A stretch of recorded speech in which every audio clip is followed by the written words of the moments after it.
제 질의 시간이라 제가 좀 간단하게 좀 질의를 하도록 하겠습니다. 그 위원장님께서 이제 헌법재판관 하시면서 박근혜 탄핵 심판할 때 앞서도 우리 의원님들 질의하는 거 보니까 그 성경 문구를 많이 인용하셨더라고요. 제가 하나 좀 궁금한데 독일에서 보수당이 없어요, 독일에는요. 그러면서 기독교 민주연합, 기민당이 있지 않습니까? 기사당이 있고요. 왜 보수당은 없고 독일에서는 기독교라고 하는 민주당이 이렇게 형성이 됐을까요? 여하튼 독일에서는 기민당을 보수당으로 분류하지 않습니까? 보수당으로 분류하는데 왜 보수당이라는 이름을 안 쓰고 왜 기독교라는 이름을 썼을까요? 모르겠습니다. 그거는요. 극우파가 득세하면서 나치즘이 등세하면서 인권 유린이 된 겁니다. 그러면서 2차 대전 끝나고 나서 중도 우파라고 하는 보수주의자들이 보수당이라는 이름을 못 쓰고 전통적인 가치를 유지하고 기본권, 인권의 가치를 우선시하는 기독교 정신을 이어받아서 민주주의와 연합해서 정당을 만든 거예요. 그렇지 않습니까?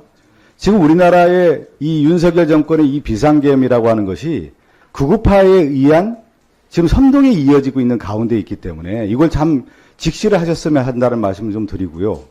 또 하나는 헌법재판관을 하셨잖아요, 위원장님. 독일에서 왜 헌법재판소가 만들어졌습니까? 독일의 헌법재판소를 우리나라가 헌법재판소를 인용한 거 아니겠습니까? 맞습니까? 독일하고 오스트리아. 그렇죠. 왜 독일에서 그럼 헌법재판소가 만들어졌나요? 나치 독일의 그런 쓰라린 경험. 그렇죠. 알고 있습니다. 나치 정권의 인권 유린이 있고 이게 나치가 어떤 법을 만들었냐면 잘 아시지만 수권법이라는 걸 만들어요. 원래 의회의 입법권을 만들어야 되는데 그 입법권은 전권 위임을 행정권이 받는 거예요. 행정권이 받아서 실질적으로 절차적 법을 다 완성을 했는데 그것이 어떻게 됐습니까? 인권 유린을 하고 독일의 법이라고 하는 것 자체가 기본적 헌법 가치를 훼손했다고 본 겁니다. 이런 절차적 입법이라고 하는 것이 결국에 국민의 인권의 최종 목표를 인권 유린을 하고 헌법 가치를 훼손하는구나. 그렇게 해서 헌법재판소를 만든 겁니다. 지금 헌법재판소에서 헌법재판관을 하셨잖아요. 이 비상계엄이라고 하는 것 자체가 그런 겁니다. 그래서 비상입법기구를 만들어서 자신들만의 입법권을 행사하려고 하는 것이 윤석열의 비상계엄인 거예요. 이 수권법하고 같이 가는 겁니다. 그런 점을 좀 잘 아셔야 될 것 같아요. 왜 그걸 저는 헌법재판관 하셨던 우리 위원장이 그걸 부인하시는지 제가 쭉 질의를 드리시면서 저 부인 안 하고 그러면 제가 말씀을 드리지 못하는 겁니다. 그리고 저는 헌법재판 제가 또 하나 마무리를 좀 할게요. 그러면 국가인권위원회는 왜 만들었어요? 이런 비상계엄과 국가 권력의 인권의 침탈에 우려가 있기 때문에 김대중 대통령이 예측을 하신 거예요. 김대중 대통령이 어떻게 당했습니까? 박정희의 비상조치, 유신정권 하에서 야당의 정적주기에 의해서 그렇게 당한 거 아니겠어요? 결국은 뭐냐면 비상계엄은 야당의 정적주기를 통해서 영구집권, 독재정권, 장기집권을 모색하는 겁니다. 위원장님. 그래서 비상계엄을 한 거지. 그래서 비상계엄의 체포조를 누가 만드는 거예요? 윤석열이 체포조를 명령하잖아요. 야당 대표, 이재명 대표, 한동훈 대표, 국회의장 체포하라는 거 아니겠어요? 그래서 결국은 뭐예요? 장기집권 하겠다라는 거예요. 전두환도 마찬가지인 거예요. 이승만도 1952년도에 비상계엄을 발췌기원하면서 왜 합니까? 장기집권하는 거예요. 야당 정치인들 다 감금시키는 거 아니겠어요?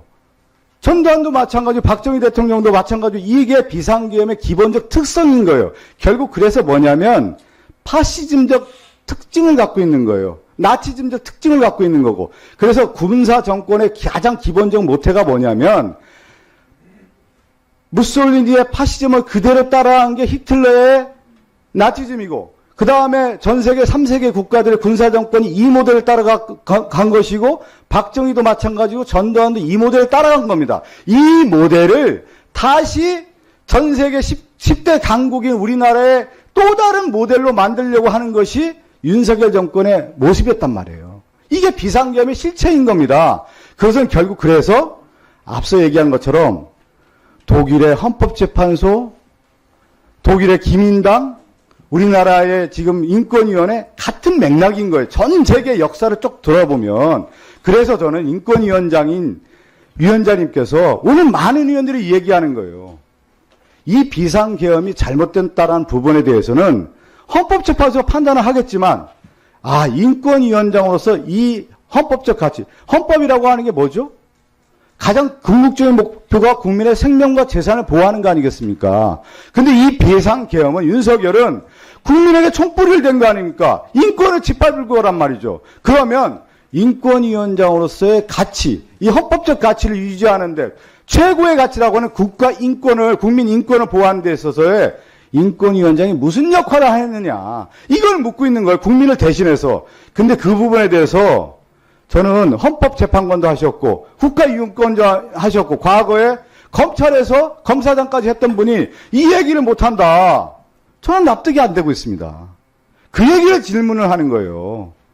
네, 제가 헌법의 최종 판심을 얘기하는 게 아니라 이 부분에 대해서 그러면 인권위원장은 어떤 철학과 어떤 생각과 이 국가 철학이 있는 것이냐, 인권위원장으로서 어떤 생각을 갖고 있느냐, 여기에 대해서 답변을 못한다라는 것은 저는 답변을 할 수 있죠. 답변을 해보십시오. 저는 답변을 못 들은 것 같습니다. 제가. 모든 국가 권력은 헌법, 여기에는 단순한 작구적인 헌법이 아니라 헌법의 이념과 가치가 구현되는 그런 헌법과 법률을 지켜야 되고, 그거를 통해서 우리 국민의 기본권 또 인권이 존중되고 최대한 발휘돼야 된다.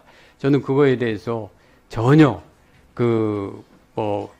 확고부동합니다. 그렇지만 제가 이 자리에서 지난 12월 3일 날 있었던 그 부분에 대해서 말하는 것은 지금 다른 기관에서 지금 조사하고 다 하는데 제가 그걸 갖다가 언급한다는 것이 과연 적절한가? 저는 그 부분에 대해서 제가 말하는 것은 적절치 않다 생각하기 때문에 저는 인권위원장이기 때문에 얘기하시는 거예요. 최종 인권위원장으로서 이 부분을 얘기해야 되는데 그 답변이 안 나와서 저도 아쉽다는 말씀 전해드리고요.